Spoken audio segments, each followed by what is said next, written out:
Hey guys, George Elias here of George Elias Presents.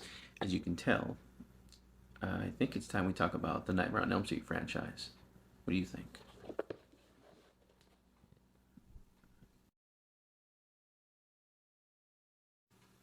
So, Nightmare on Elm Street is a very interesting franchise for me because, well, I love Freddy Krueger. I think Freddy Krueger is one of the most unique characters ever made. I mean, dude, the claw, the hat, the striped sweater, which I don't have.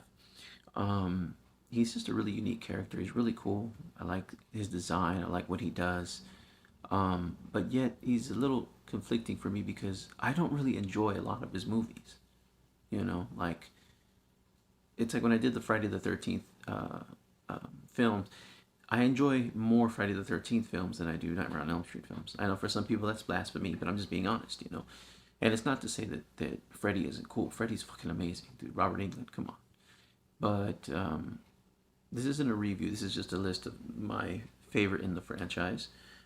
You have yours. I have mine. Don't take this for gospel. Please don't get mad. Okay, this is just how I look at them. So with all that being said, without further ado, let's get into it. Okay, so coming in at number 6 is A Nightmare on Elm Street Part 4, The Dream Master, A Nightmare on Elm Street Part 5, The Dream Child, Freddy's Dead, The Final Nightmare, and that god awful remake from 2010 that's just called A Nightmare on Elm Street. Now, why do I put all of these together as number 6? Simple, because they all suck. I can't stand any of them. They all fucking suck. And Robert Englund is great. I mean, the guy's he's always good as Freddy, but the movie, they're not. I don't like them. They just suck. And that remake, don't get me started on that one. You know, I just they do nothing for me. Those ones, just you know, I'm sure there's fans of them out there, but me personally, nah, not really. Coming in at number 5 is A Nightmare on Elm Street 2, Freddy's Revenge. Now, this one I enjoy. I think it's pretty good. Um, was it a worthy sequel to the first one? No, not at all. But it was an enjoyable movie for what it was. I like when Freddy rips out of that one guy. That's pretty cool. He rips out of that dude, and it's pretty decent. It's a pretty good movie. The scene by the pools, but still it's pretty good. I enjoy it. I think it's definitely good. It's definitely not on the level of the ones I just mentioned before of bad, but it's enjoyable. I like this one. It's pretty good. So that's number 5 for me. All right, coming in at number 4 is Freddy versus Jason. Now, I said this in my Friday the 13th review, and I'll say it again here. This, to me, in my opinion, isn't really a Jason movie. It's more of a Freddy movie that just happens to have Jason in it. Freddy's great in it, even though, if I remember correctly, I think he only kills one person in the film. I think. But yeah, it's definitely a good movie for what it is. You just have to just turn your brain off and just enjoy it. Um, what do I love about it? All the scenes with Jason and all the scenes with Freddy. Come on, of course.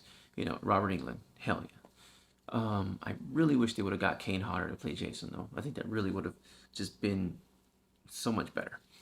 But no, it was good. It was really, really good, and it's just yeah, it's a good fucking movie, man. It's really, really good. The only bad part is some of the acting is really bad, like really bad. Kelly Rowland bad. Yeah, I said it. Um, but overall, it's an enjoyable film. Especially that final fight scene. And New Line, I see what you did there with the ending. I see what you did there. Smart move. Okay, coming in at number 3, ironically, is A Nightmare on Elm Street 3, The Dream Warriors. What a great movie. What a great fucking movie. A lot of memorable scenes. I like when he gets that kid, he rips the kid's like veins and turns him into like a puppet. That's pretty cool. You know what I mean? And the giant snake, Freddy looking thing. It's a really good film. Plus, you got Heather Langenkamp coming back, Nancy. You know, the only thing I wish they would have done more is I wish they would have gave Nancy a little bit more to do. I mean, she's a really intricate part of the film, anyways. But I wish they would have made her fight Freddy. You know what I mean? Because look at the first one. She was a teenager in that one, and she fucking went toe to toe with Freddy. It's like, come on. you know. But other than that, it's a fucking great movie. Uh, and the lead actress, I believe it's Patricia Arquette, is her name. She does a really good job. Her scream gets annoying. I recently rewatched this. I forgot how annoying her scream is. Very annoying. Other than that, though, really good film. Definitely a really good film. Like, really, really, really good. So I highly recommend it. All right, and coming in at number two is Wes Craven's New Nightmare.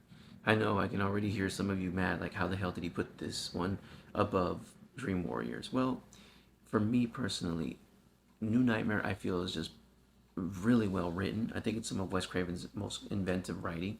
Plus, you get Robert Englund not only as Freddy but as himself. You know, and it's this film was meta before meta was really a thing, and it's very self-aware of what it is. Plus, the idea that the thought of Freddy Krueger being an actual entity, and being an actual thing, um, that now that this film franchise that he's been captured in, trapped in, is over, and he's allowed to come out, that right there is fascinating. You know what I mean? Like that. That's really cool. Plus, Freddy's look is badass in the film. You know what I mean? Like I don't normally he has like the claw like this. You can see it's a glove. You know what I mean with the claw, but in the film it's like the claw is actually his hand. Like the blades are coming out of his fingers. You know, it's just sick as hell. You know what I mean? And it's crazy because it's a movie that doesn't really have Freddy, but you definitely feel his presence throughout the film, and it makes you almost scared of him. You know what I mean? At least I try to put myself in the character's perspectives. Like that'd be scary. You know what I mean? The only negative thing I'll admit it is the little kid, Dylan. Yeah, he's a bit annoying, but I get it. It's a little kid. Yeah, I understand. But other than that, great film. Really, really good, and just yeah, just worth checking out. I enjoy it a lot. I love it. Okay, so here we are. We're now up to the first one, number one, the one of them all. If you haven't figured it out by now, I'm surprised. But in case you haven't, it is A Nightmare on Elm Street, the original, the old school one, the one that started it all. What a perfect film. I literally can't think of any flaws. Let me see. No, I can't think of any flaws. None. I love the film. Robert Englund is on top of his game as Freddy Krueger. Um, Heather Langenkamp as Nancy is just phenomenal. You know, I remember the scene where Johnny Depp got pulled under the bed. You know, where the claw and all the blood flies all over the ceiling. Like that terrified me as a little kid. That scared the shit out of me. Ugh, it was scary. You know, seeing all that happening, and just it's just awesome. It's a great film.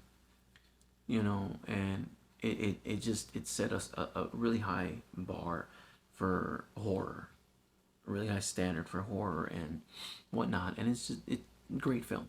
You know, it gave us one of the most memorable characters of all time, i.e., Freddy Krueger.